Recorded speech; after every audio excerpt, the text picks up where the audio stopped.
बाबा, आप रुक जाइए, मौसम बहुत ज्यादा खराब है। मुझे तो समझ नहीं आ रहा, ये दिन पर दिन मौसम खराब होता जा रहा है। अगर ऐसे ही चलता रहा तो मजदूरी नहीं कर पाऊंगा और घर में खाने को एक दाना तक नहीं आ पाएगा। तभी बहुत तेज आंधी तूफान चलता है। अरे देखो जरा देखो, कितनी तेज तूफान चल रहा है। अरे महेश बेटा, तू झोपड़ी के ऊपर तिरपाल तो लगा कर आया था ना? हाँ बाबा, लगा दी थी तिरपाल। और उसके ऊपर तूने ईंटें रखी थी या नहीं? बाबा, ईंट रखना तो मैं भूल गया। महेश के इतना कहते ही झोपड़ी के अंदर बारिश की वजह से पानी टपकना शुरू हो जाता है। हे भगवान महेश, तूने ये क्या किया? तुझे मैंने कहा था बारिश और तूफान तेज है, तुझे ईंटें रख देनी चाहिए थी। मुझे लग रहा है कि तिरपाल उड़ गई। चल चल मेरे साथ चल। अब तुझे मेरे साथ भीगते हुए मेहनत करनी होगी, नहीं तो पूरे घर में पानी ही पानी भर जाएगा। देवेश इतना बोल ही रहा था कि घर के अंदर वाकई छत से पानी टपकने लगा। हाँ पिताजी, आप सही कह रहे हो, चलो चलते हैं जल्दी से।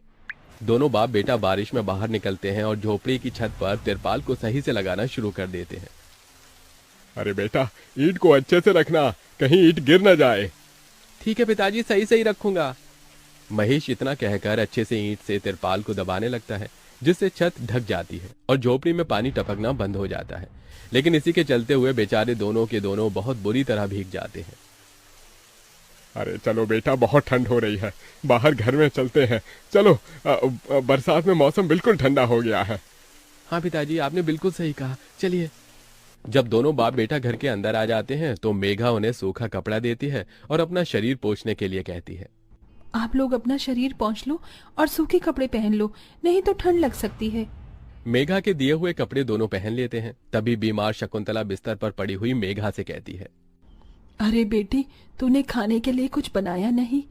माँ, मैं बारिश के रुकने का इंतजार कर रही हूँ। घर के अंदर खाना कैसे बनाऊंगी? सारे में धुआं ही धुआं हो जाएगा।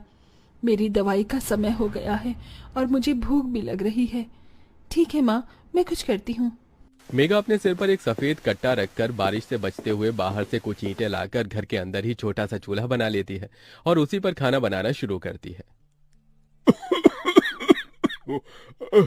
अरे बेटी, पूरे घर में धुआं ही धुआं हो गया है। पिताजी, खाना बनाना भी तो बहुत जरूरी था। मेघा जैसे तैसे करके जल्दी जल्दी खाना बना लेती है। वो खाने में नमक मिर्च वाले चावल ही बना पाती है।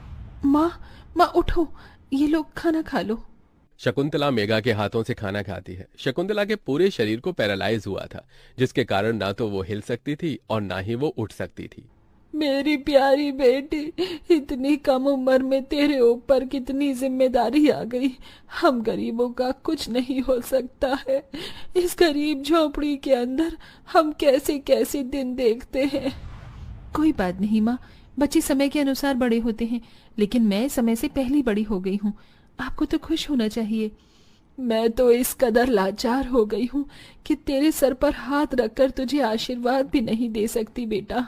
शकुंतला की आंखों से आंसू निकल रहे थे। मेघा उसके आंसू पोंछकर अपनी मां को हौसला देती है, जिसके बाद वो अपने भाई और पिता के साथ बैठकर खाना खाती है। बारिश होती ही रहती है, लेकिन बारिश रुकने का नाम ही नहीं लेती। खाना खाकर वो सभी सो जाते हैं। आधी रात के समय जिस तरफ शकुंतला का बिस्तर होता है, वहां पर पानी टपकना शुरू हो जाता है। अरे ये क्या, पानी टपक रहा है। मेघा, मेघा, लगता है सो गई। अब मैं क्या करूं? ये पानी तो धीरे धीरे टपकता ही जा रहा है। शकुंतला रात भर अपने ऊपर टपकते हुए पानी को ऐसे ही झेलती रहती है, जिसकी वजह से सुबह तक उसके पूरे शरीर में बुखार फैल जाता है। अरे अरे, ये क्या माँ, आपको तो बहुत ही बुखार हो गया है। रात भर ये झोपड़ी की छत टपकती ही रही। मैंने तुम्हें उठाने की कोशिश की, लेकिन तुम्हारे तक आवाज नहीं गई। ये सुनकर मेघा को बहुत अफसोस होता है। वो सूखे कपड़ों पर अपनी मां को सहारा लगाकर लिटा देती है और उनके कपड़े भी बदल देती है। लेकिन तभी अचानक से गांव में बाढ़ आ जाती है। अरे अरे, ये क्या हो, यहाँ तो पानी भर रहा है। अरे लगता है गांव में बाढ़ आ गई है। अरे हम लोग क्या करें? अरे बेटा महेश, अरे भाई, अपनी माँ को कंधे पर उठा, नहीं तो हम सभी बह जाएंगे। अरे पानी में कोई जुगाड़ करता हूँ बेटा।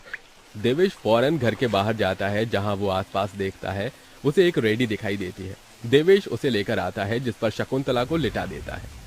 अरे चारों तरफ पानी ही पानी हो रहा है, हमें अब यहाँ से जाना होगा, नहीं तो पानी में हम डूब जाएंगे। तभी अचानक से उनकी झोपड़ी पानी में डूबकर बह जाती है। हमारी